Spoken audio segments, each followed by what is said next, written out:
Hello, and welcome to another episode of Spar Talk. And today I'm joined by Comrade Kat of the Partisan Defence Committee to discuss repression of pro-Palestine and trade union activists by the French state, what the PDC and we generally are trying to do to fight this, and a little bit about what you, as a listener, can also do as well. Welcome, Kat.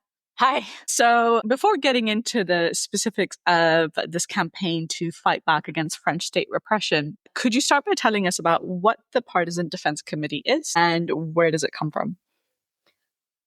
So the Partisan Defence Committee is sort of very short, concisely summarized as a non-sectarian social and legal defense organization. We're based on the principle an injury to one is an injury to all. It's built actually on the traditions of the International Labor Defender in the United States that was formed in, I believe it's 1925. So there is a long tradition of mobilizing the working class in defense of itself. And that's the model we sort of look to. Yeah, partisan meaning we're on the side of the working class. Exactly. And as I guess before getting into the specific repression going on in France, we see attacks against pro-Palestinians and trade unionists who take a stand against this as well, going on throughout many countries in the West. I think here in Britain, we've definitely seen that with, for example, I think it's the SOAS too. There is repression, of course, going on in multiple countries. I think in the US more recently, Trump's attacks against the Ivy League universities, really sending a signal. Right, sending a signal that you need to back off, and it's really an attack against anybody who dares to speak out for Palestine, and a green light for more general attacks against the working class. What's happening in France, and what's going on there? Well, actually, in France, like in Britain, there really has been this concerted effort to use anti-terror legislation against pro-Palestinian activists, for simple things like sending a tweet that solidarizes with the Palestinian liberation struggle. And on the basis of those things, being smeared as or being accused of being Hamas or whatever sympathizers and supporting terrorism, therefore they need to get locked up. And, people are facing extremely long sentences, prison sentences for simply expressing solidarity with Palestinian people. No action, nothing, just simply. And that's,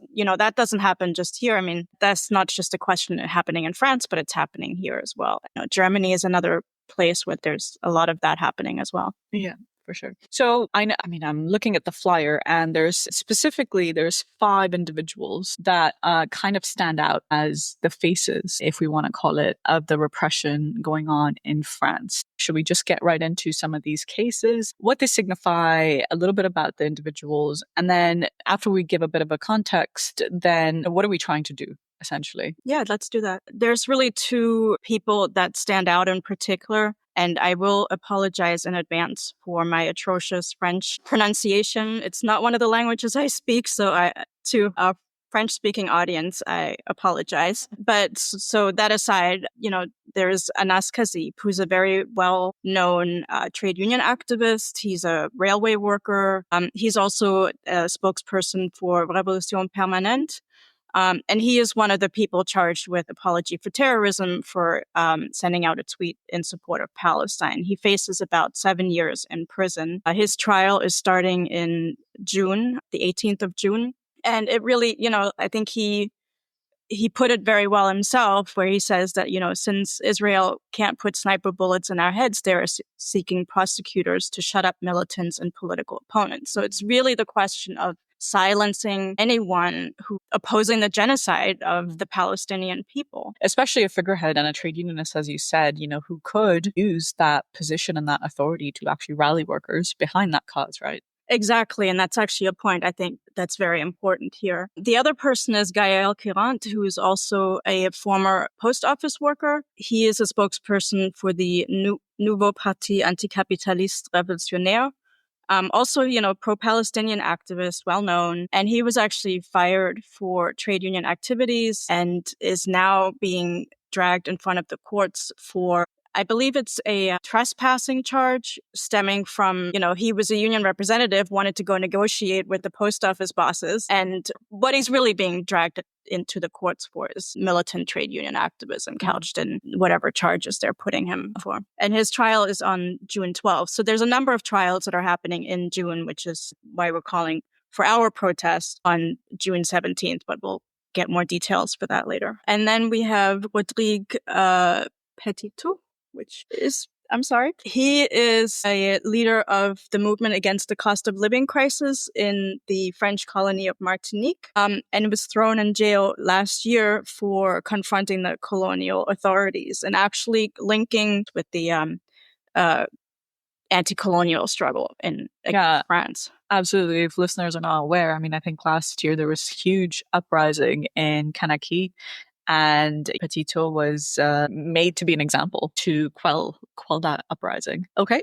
Who else have we got who's been gone after? Rima Hassan, who is a Palestinian born in a refugee camp, and she's a member of the European Parliament for the La France Insoumise. Yeah. Also facing terrorism. She's not currently facing charges, but she's certainly been threatened with, all kinds of racist crap because of her support for Palestine. She has been interrogated by the police. And the French government has actually threatened to strip her of her French citizenship. So this is an actual sitting MP, or member of the European Parliament. So not the French Parliament, but the European Parliament. But LFI, that's the party of Mélenchon.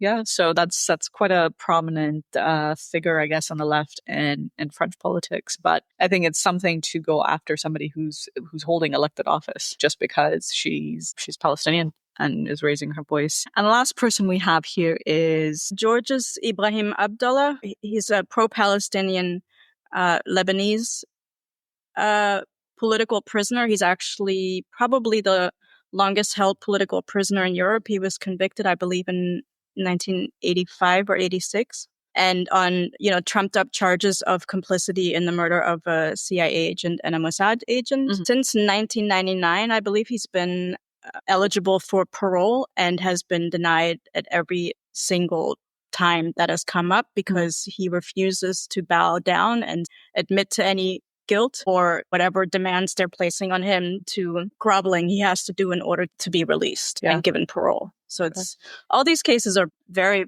ominous and a real threat to the workers' movement and the left. I don't think we should be under any illusion. This sends a huge signal. For sure.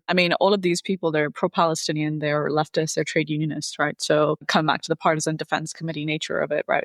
This is an injury against the French, but also the international working class. I just wanted to comment that the reason why we're bringing these together is to highlight that there is a shared basis here, right? That this is not coming out of the blue, but also that there is a need to really link all these different struggles and unite them to build something stronger to take a stand against the French oppression. Would that be I think that's absolutely right, yeah.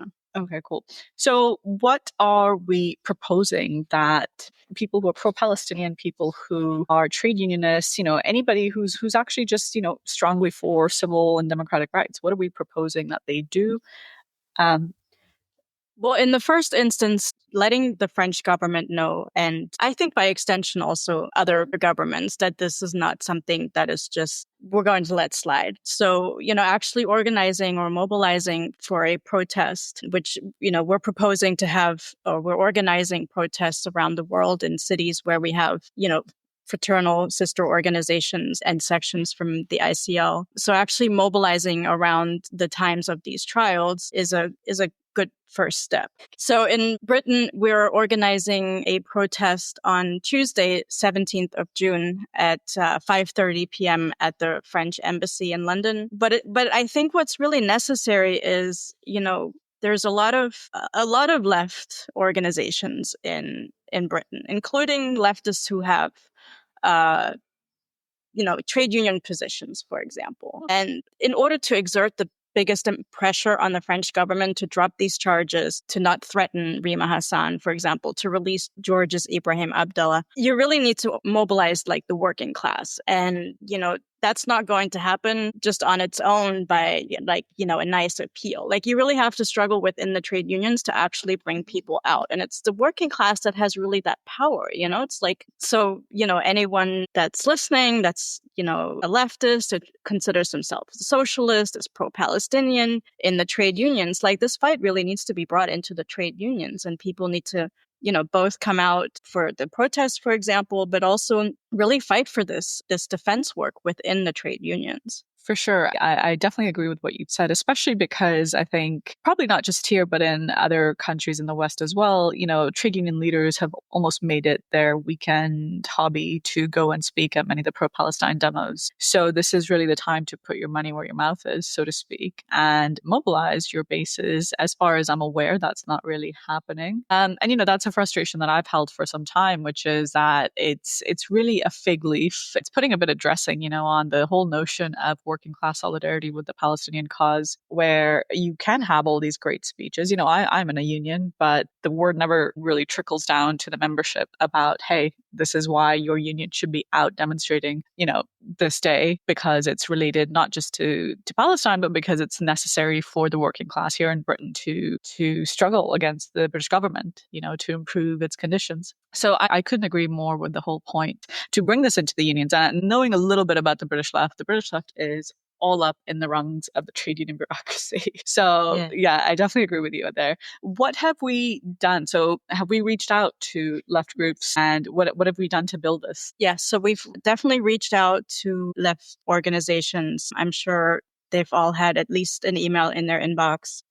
When we intersect them on demonstrations, lit tables, things like that. We've so far had a little bit of positive response from one or two groups. As far as people have said, we'll try to come kind of thing. But really, like these sort of campaigns and these kinds of events really require forces beyond like us in the PDC to mobilize for it. So both there's like obviously the social media element, but comrades in the SWP, in the Socialist Party, in the RCP, RCG, like everyone. We should be working together on this, because this is not a question of, despite political differences, I think this is necessary, because on what other basis is the working class going to unite if not on the basis of common interest, and this is definitely in the common interest of the working class. Yeah, absolutely. And I think what you just talked about there is a whole notion of united defense work, right? Exactly. United fronts to beat back attacks. You strike together, march separately, right? Yeah. That's the phrase. Yeah, because again, the entire premise behind why we're in Britain, but this is a thing going on in France, but this is a problem because an injury to one, whether in a different country, is inevitably a threat to the working class, the international working class. So this is a way to show solidarity in deeds and take a stand. So these things are happening in France, but it's actually not so far removed from what's happening in Britain. You had mentioned the SOAS 2, for example, from the Palestine encampments last year. And then there's the Palestine Action activists who are also being charged on various things. And so these cases are what's happening in France, as I said, is not unrelated to what's happening here. And so actually mobilizing on the basis of united front struggles is really the only way forward to unite the working class, For sure. So you've spoken a little bit about our protest scheduled for the 17th of June in London. I know we're also doing one in New York. Yeah. And also in New York, we're doing it on Wednesday, the 18th of June at 5:30, also at the French consulate, which is on Fifth Avenue.